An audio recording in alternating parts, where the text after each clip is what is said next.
Hello everybody, welcome to episode 12 of Estate Planning TV. I'm your host, Christopher Small, and this is the internet's most passionate show about estate planning. Welcome again, episode 12. We're going to keep on keeping on. There's so much to talk about, so much to learn, and so much to discuss, and I'm really excited. Today, we're here to talk about how to waste your IRA. Now, if you are like most people, a lot of your net worth is tied up in your retirement accounts. You know, you're taught from a very early age to save. You know, you see the matching of the 401ks. You know, you see the tax savings of being able to defer your taxes if you use an IRA, or to pay pre-tax with the Roth IRA. And so what ends up happening is many of us end up building large nest eggs of wealth in our IRAs.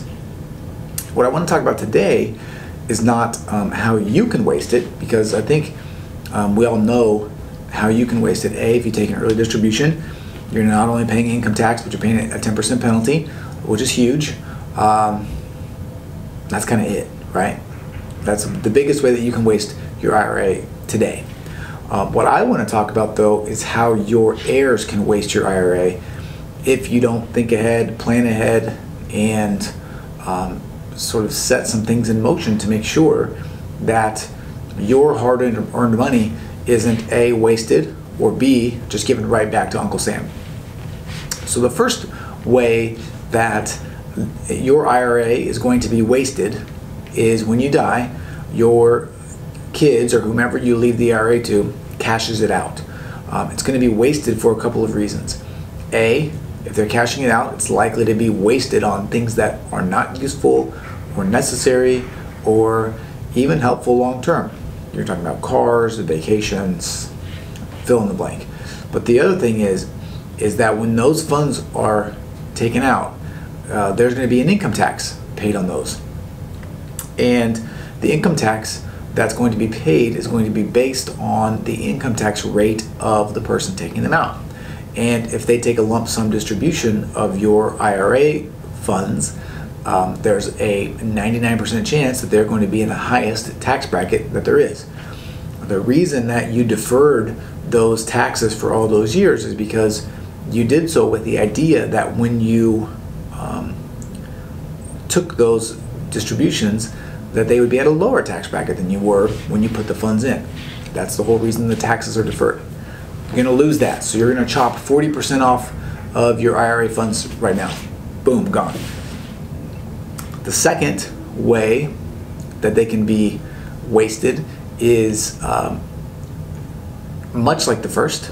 You can take distributions over 5 years, which again, there's a good chance that if you take them over 5 years, you're going to be facing some significant income tax penalties when those withdrawals are made, and they're not going to be able to get maximum benefit out of those plans, right? Out of those funds.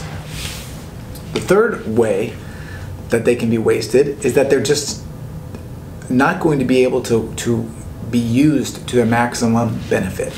Now, if you have smart kids or smart heirs, whoever is getting these IRA accounts, actually, that's not the third, well, that could be the third way. But really the third way that they're going to be wasted is through bankruptcy, through divorce, through some sort of creditor action, because when your IRA funds are passed down to a beneficiary that is not your spouse, they lose all the protections that you have for your retirement accounts.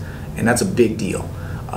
There's a new court case that came down a few years ago that basically wiped all those protections out, and that means you are essentially giving those IRA funds, those hard-earned funds, to your heirs with zero protection. Which means that when they cash out and it comes into their account, it's going to get likely commingled. If they get divorced, split those in half, and those are going to go away as well.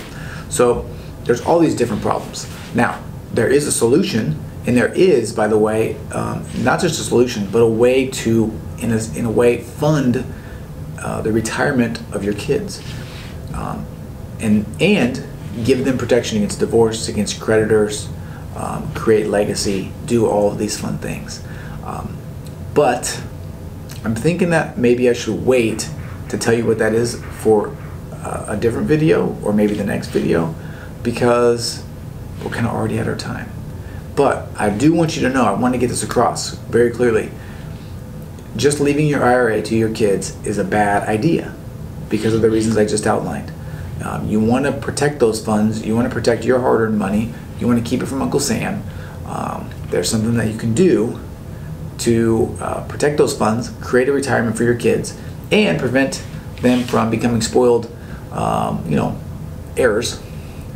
We'll talk about it next time. All right. So before I leave you, once again, I'm Christopher Small. Thank you for your time. I hope you learned something here. I hope you know now that your IRA funds need to be protected.